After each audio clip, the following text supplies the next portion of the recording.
Bismillahirrahmanirrahim. Assalamualaikum warahmatullahi wabarakatuh.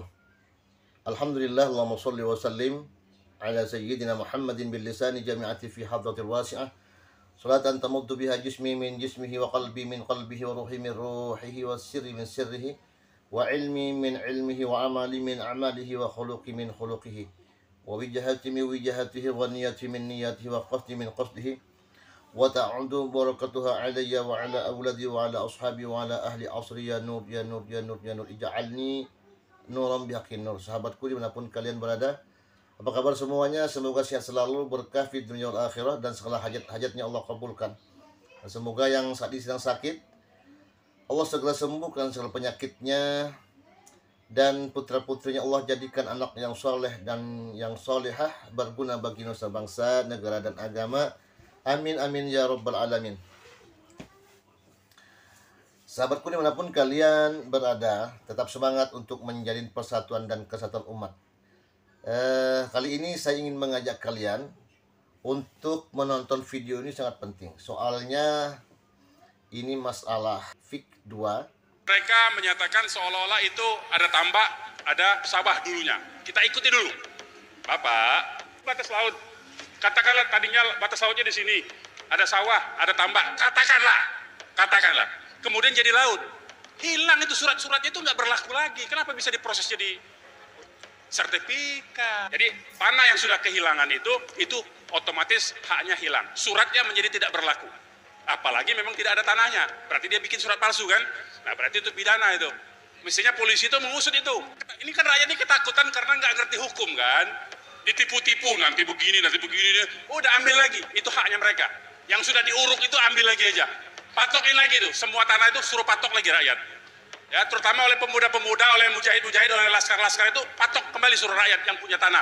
Ya, jangan takut. Jadi makanya secara hukum negara maupun secara hukum syariat sah rakyat di Kosambi, di macam-macam kecamatan yang ada di sana sampai sekarang itu mengambil kembali tanahnya. Itu harus dibilangkan itu. Ya, jangan takut sama rakyat, bilangin, ambil lagi itu tanahnya.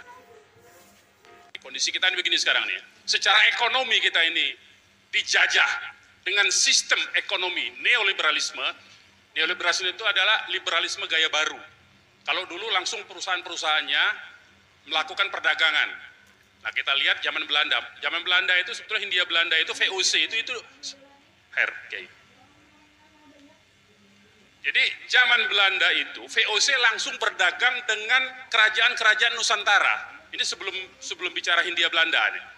Langsung berjaya dengan Kesultanan Banten, dia sewa tanah tuh, nggak besar-besar sewa tanahnya, 2 hektar, 3 hektar. Ngomongnya untuk apa? Untuk tempat gudang mereka. Sama persis sekarang. Perusahaan-perusahaan itu cuma bedanya kalau dulu VOC langsung menyewa dengan sultan-sultan Nusantara, kalau sekarang mereka nyogok para pejabat yang gila duit itu. Itu aja bedanya sebetulnya. Ya, jadi ekonomi neoliberalisme itu sekarang dia menggunakan cara baru, cara-cara liberalisme. Jadi liberalisme itu sudah lama, ya, kapitalisme neoliberalisme. Kemudian secara politik kita itu masuk dalam perangkap sebuah geopolitik. Apa itu geopolitik? Geopolitik itu kondisi negara lain yang ingin mencaplok, istilah bahasa ilmu sosialnya itu Lebensraum. Lebensraum itu wilayah hidup.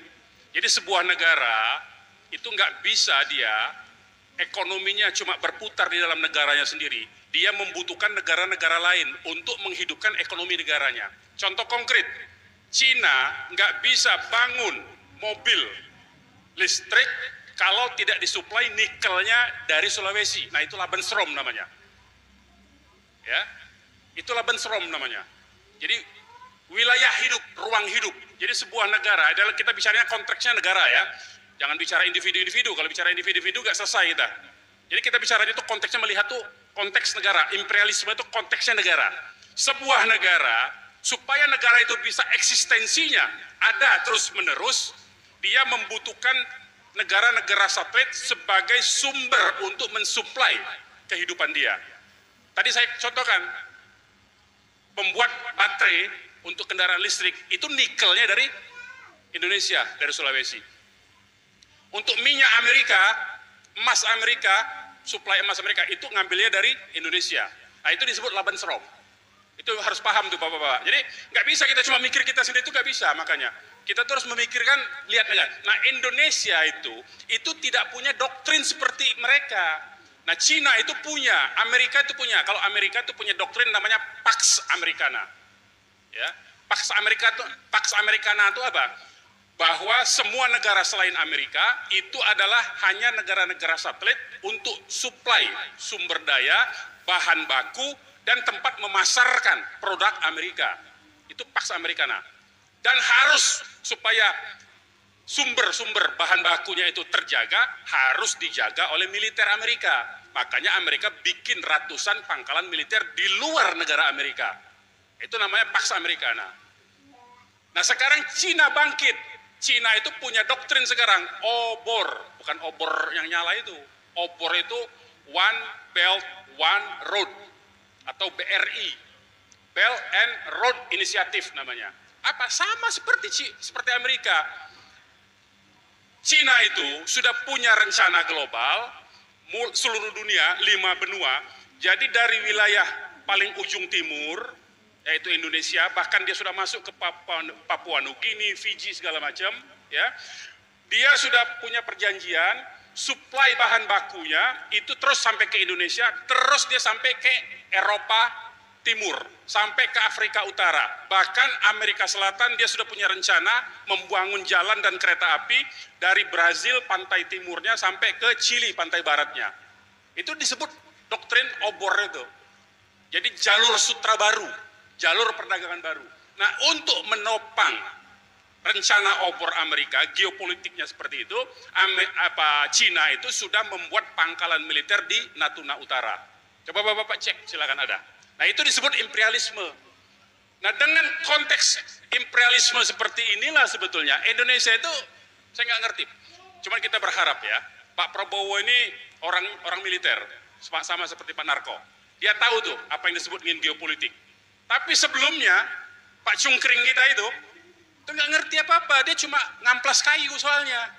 Jadi ketika serbuan rencana-rencana ekonomi Republik Rakyat Cina dipaksa tanda tangan, dia iya aja, karena dalam otak dia ini menghasilkan uang, otaknya di situ. Nah, ini realitas ya, ini realitas. Jadi dia tidak memikirkan eksistensi NKRI ini dalam jangka panjang. Cungkring Pak namanya. Ya. Jadi dia tidak memikirkan eksistensi NKRI, dia tidak memikirkan nasib rakyatnya. Yang dia pikirkan dengan adanya tanda tangan dengan berbagai macam peraturan perundangan yang dia buat, dia ubah-ubah. Dulu orang asing tidak boleh memiliki hak di Indonesia, hak rumah, hak tanah.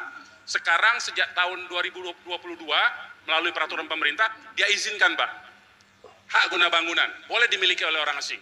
Makanya yang di PSN, di koloni-koloni yang dibuat itu pakai HGB, bukan pakai hak milik. Ya, nah jadi ini rencana yang tidak dipahami oleh mayoritas penyelenggara negara. Kalau kita kan rakyat ini ikut aja sebetulnya kan. Cuman karena penyelenggara negaranya, pejabatnya dalam konteks ini tidak memberi paham kepada rakyatnya, tidak mencerdaskan, malah membodohi, maka terjebaklah kita Indonesia itu dalam konteks politik imperialisme negara lain. Jadi kacung negara lain lah bahasa kasarnya itu. Nah sementara budaya, secara budaya kita nih kalau budaya orang per orang, kita itu diserbu dengan budaya hedonisme, dengan budaya individualisme, dengan budaya oportunisme. Ya, sehingga kita tuh cuma mikirin, dipaksa untuk cuma mikir diri kita sendiri. Tidak memikirkan umat kita. Dipaksa untuk begitu. Inilah yang sebetulnya yang sedang menjebak Indonesia ini dari segi ekonomi, dari segi politik, dari segi budaya, ya. Baik. Nah, jadi kalau negara ini diselenggarakan dengan benar sebetulnya, kerangkanya begini. Jadi negara tadi itu, ideologi itu bisa disebut doktrinnya, ya. Doktrin politiknya itu apa? Indonesia ini. Indonesia ini nggak punya doktrin ini. Mau apa tuh nggak jelas Indonesia ini. Ya. Bukan negara agama, bukan negara sekuler, akhirnya jadi negara bukan-bukan. Ya kan dia nggak ngaku, Indonesia bukan negara agama, tapi nggak mau juga dibilang negara sekuler, akhirnya negara bukan-bukan. Nah, jadi dia nggak punya itu, konsep ini tuh nggak punya Indonesia itu. Mau apanya tuh nggak punya. ada dalam bentuk tertulis pembukaan Undang-Undang Dasar 45 di alinea keempat tujuan bernegaranya, tapi tidak dijalankan, dilupakan. Mencerdaskan kehidupan bangsa, melindungi segenap tumpah darah, nggak dijalankan. Begitu jadi pejabat dijual semua aset negara ini, ya. Nah ini nggak punya. Jadi kalau yang benar tuh sebetulnya ini dia punya ideologi, punya konsep, punya doktrin. Kemudian doktrin dia itu dipaparkan, substansinya diterjemahkan melalui metode melahirkan kebijakan negara di bidang ekonomi, keuangan industri, kesejahteraan rakyat, dan polhukam sebetulnya. Nah ini tidak jalan nih, yang begini nih. Karena dia tidak pakai konsep. Jadi pejabat negara itu nggak punya konsep. Jadi asal ada orang ngomong, Pak ini ada bisnis, ya oke, bisnis kita. Pak ada ini, dia ini. Begitu aja sebetulnya. Jadi nggak ada konsep yang utuh begitu. Nggak punya roadmap, ya. Nah kalau ini ringkas saja saya mau sampaikan begini, kira-kira gambaran bagaimana kapitalisme internasional itu bekerja, ya. Dari modal internasional, kemudian masuk ke negara jajahan. Negara jajahan itu dipaksa dan difungsikan melalui berbagai macam perubahan undang-undang dasar, sehingga penyelenggara negara itu nggak berani apa-apa. Dia akhirnya menjalankan apa agenda dari negara asing. Itu sebetulnya, ya, fungsi negara. Ini singkat saja, jadi kita nggak usah bahas terlalu panjang ini. Ya, intinya bahwa kita itu cuma dijadikan tempat memasarkan barang bagi negara-negara kapitalis dan modal internasional, perusahaan internasional, ya, kemudian menyediakan bahan baku, sumber daya alam, dan buruh tenaga kerja yang murah. Kalau kita bandingkan sekarang misalnya, sama-sama sopir, tapi sopir dari Republik Rakyat Cina, gajinya itu 25 juta, Pak, di tambang Konawe situ. Di Indonesia, gajinya cuma 6 juta, nggak nyampe itu. Jauh kan? Nah begitu, memang dipaksa begitu. Ya, jadi kira itu gambarannya. Nah sekarang kondisi kita ini sekarang lebih teknisnya ini, yang menguasai Indonesia itu oligarki, bandar politik, ya. Jadi semua siapapun calon, baik itu dalam pilpres, dalam pemilu legislatif, dalam pilkada, itu semua ada bandar politiknya. Pasti minjem duit dia, pasti minjem duit dengan pengusaha-pengusaha itu. Dan astagfirullahnya itu, duit yang sumber tempat dia minjem itu bukan dari orang Islam, bukan dari pengusaha Muslim, rata-rata dari orang lain, Cina, kafir, bahkan langsung. Dan itu saya ngalami soalnya, saya tahu tuh ada teman-teman saya yang main begitu. Jadi dia jadi penghubung dengan pemodalnya. Itu prakteknya sudah terjadi itu. Padahal tingkatnya tingkat bupati, tingkat wali kota, tingkat gubernur. Ya, nah makanya ketika dia jadi pejabat, nggak mungkin nggak korupsi, nggak mungkin dia nggak balas budi. Nah ini, itu badut politik namanya. Ya, kemudian ada preman-premannya, yang seperti terjadi di kawasan PIK 2 itu. Ya, preman-premannya dibayar, orang-orang kita juga dibayar, tapi untuk melindungi kepentingan dari si bandar politik ini. Ya, nah itu kondisinya. Jadi sekarang kita itu dikendalikan oleh state corporate crime. Jadi negara kita ini, apa yang dimaksud dengan state corporate crime? Ini saya pinjam istilahnya Pak Suripto, ya, senior kita dalam pergerakan ini. Apa itu state corporate crime? State corporate crime ini negara menjalankan agenda dari perusahaan swasta, ya, dan itu pasti menindas rakyatnya. Nggak mungkin tidak menindas rakyatnya, ya, pasti menindas. Melalui siapa? Melalui aparat penegak hukumnya, aparat penyelenggara negaranya, maupun melalui berbagai macam sebaran informasi hoax begitu, ya. Ini yang berbahaya tuh. Nah, jadi ini sebetulnya makalah saya waktu diskusi soal Rempang. Saya langsung saja ke masalah PIK ini, ya. Jadi di PIK itu ada kondisi, jadi perlu di-clearkan dulu, ya. Ini baru beberapa hari yang lalu Erlangga Hertanto, Menteri Koordinator Perekonomian, itu menyatakan PIK 2 bukan PSN. Itu ada pernyataan resminya. Nah karena PIK 2 itu bukan PSN, itu berarti PIK 2 itu proyek swasta. Karena dia proyek swasta berarti harus pelepasan hak rakyatnya itu harus berdasarkan kesepakatan.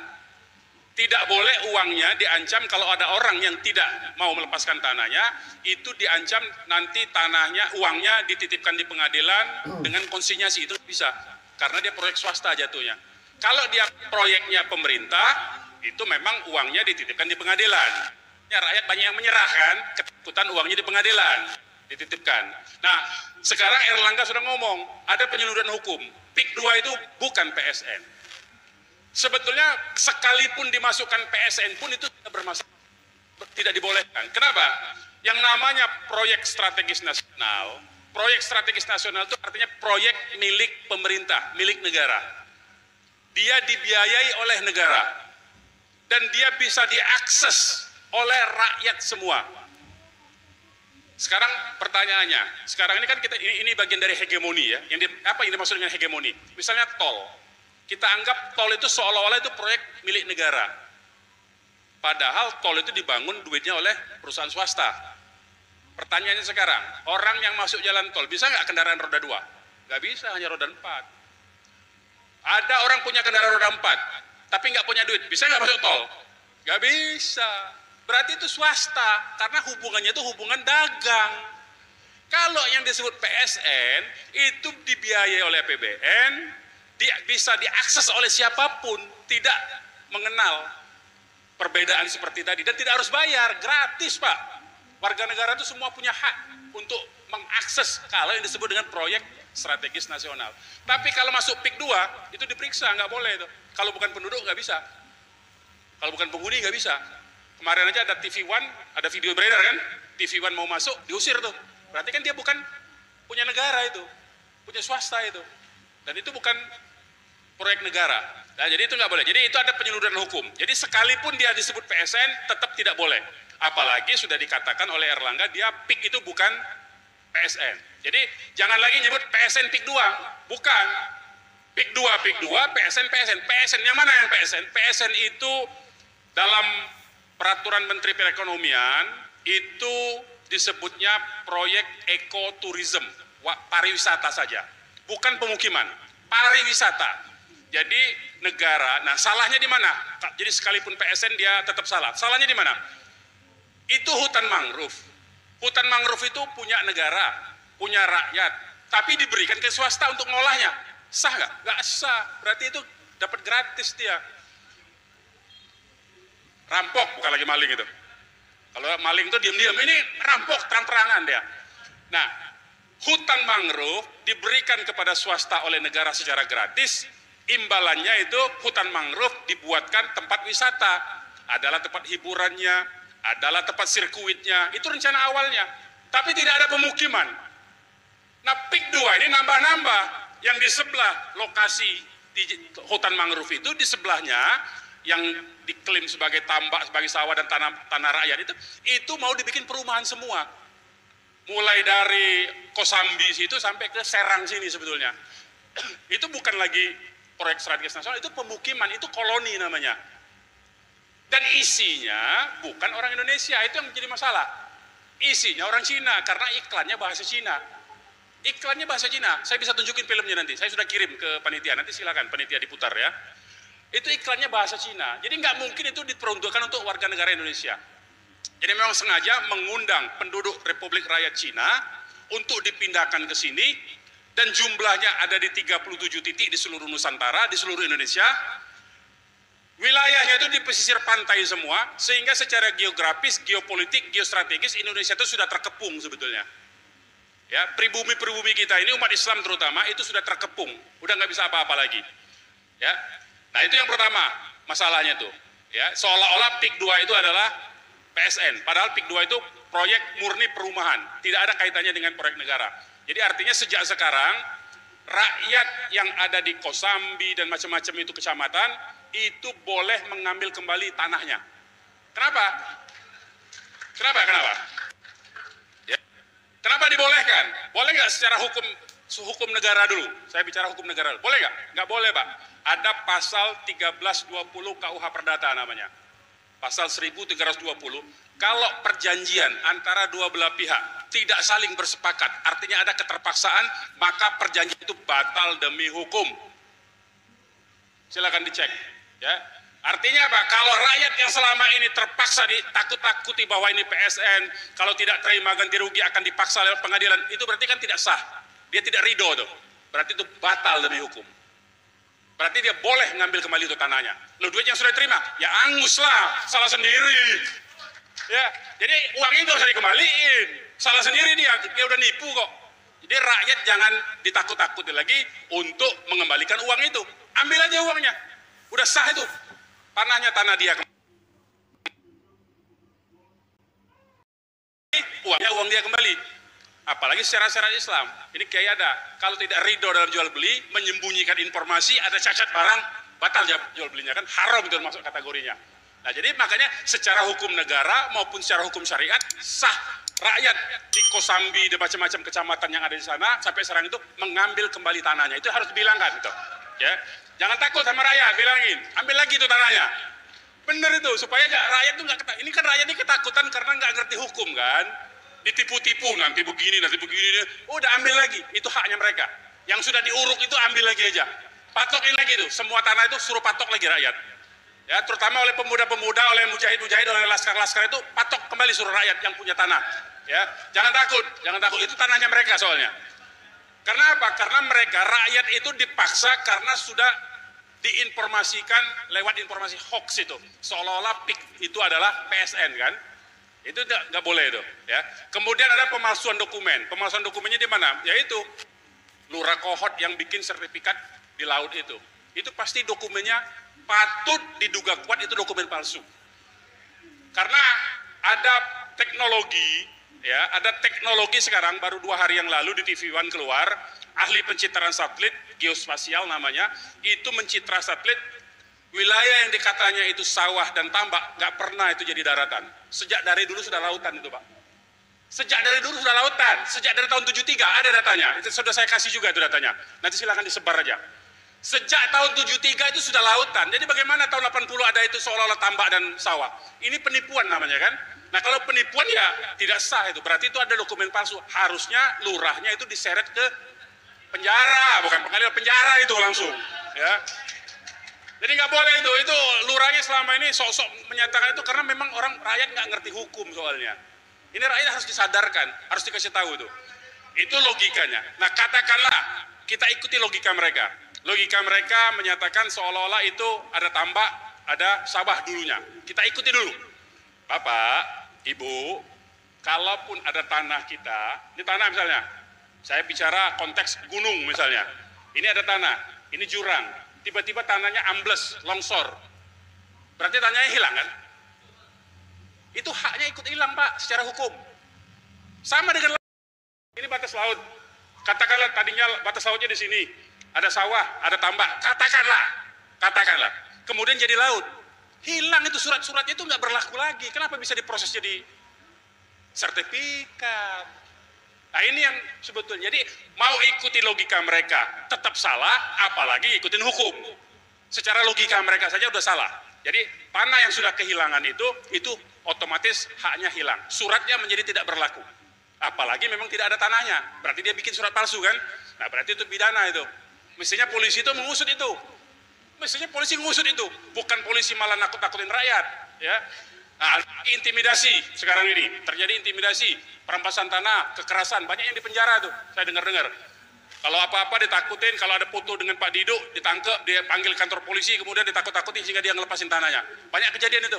Ya, nanti Pak Narko dengan Pak Marwan dan kawan-kawan nih banyak ceritanya di sana, ya.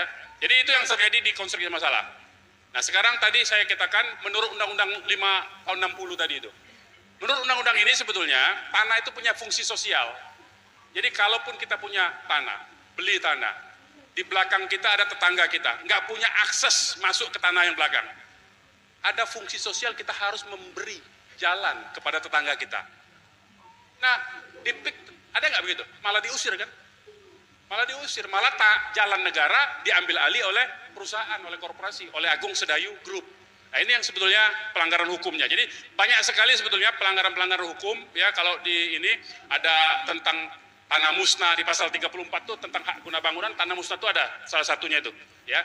Tanah itu hapus, hak guna usaha, hak guna bangunan hapus karena apa? Salah satunya huruf F-nya itu tanahnya musnah. Kalau tanah daratan jadi laut itu kan musnah. Kalau dari tanah kemudian longsor nggak ada tanahnya lagi itu namanya musnah. Berarti itu sudah tidak punya hak. Suratnya menjadi otomatis tidak berlaku lagi. Otomatis tidak berlaku. Nggak perlu pakai ini. Otomatis tidak berlaku itu. Ya. Nah, jadi itu yang sudah diumumkan kemarin. Jadi saya kira kalau untuk Rempang itu tanah terlantar. Jadi kalau bedanya di kasus Rempang, kalau di PIK ini tanahnya jadi laut. Ya katakanlah begitu, atau memang tidak ada tanah yang laut diklaim sebagai tanah. Tapi kalau di Rempang itu negara katanya, ini pun katanya, pernah memberikan HGB kepada perusahaan di tahun 2004. Kemudian baru datang lagi tahun 2024. Gitu kan? Tahun 2024 baru rame lagi kan rempangan. Sebenarnya tanah itu 2 tahun tidak kita olah untuk hak guna bangunan, untuk hak guna usaha. 2 tahun tidak kita kerjakan, 2 tahun tidak kita olah, tanah itu hilang hak kita. Jadi hati-hati yang pegang HGB itu. Hilang tuh tanah. Jadi harus diolah. Prinsipnya seperti syariat Islam itu, tanah itu harus dihidupkan. Nggak boleh tanah itu ditelantarkan. Tanah itu harus dihidupkan, diproduksi. Apakah itu peternakan, apa itu pondok pesantren, apa itu ada kebun, harus diusahakan. Ya, tidak boleh tanah disimpan.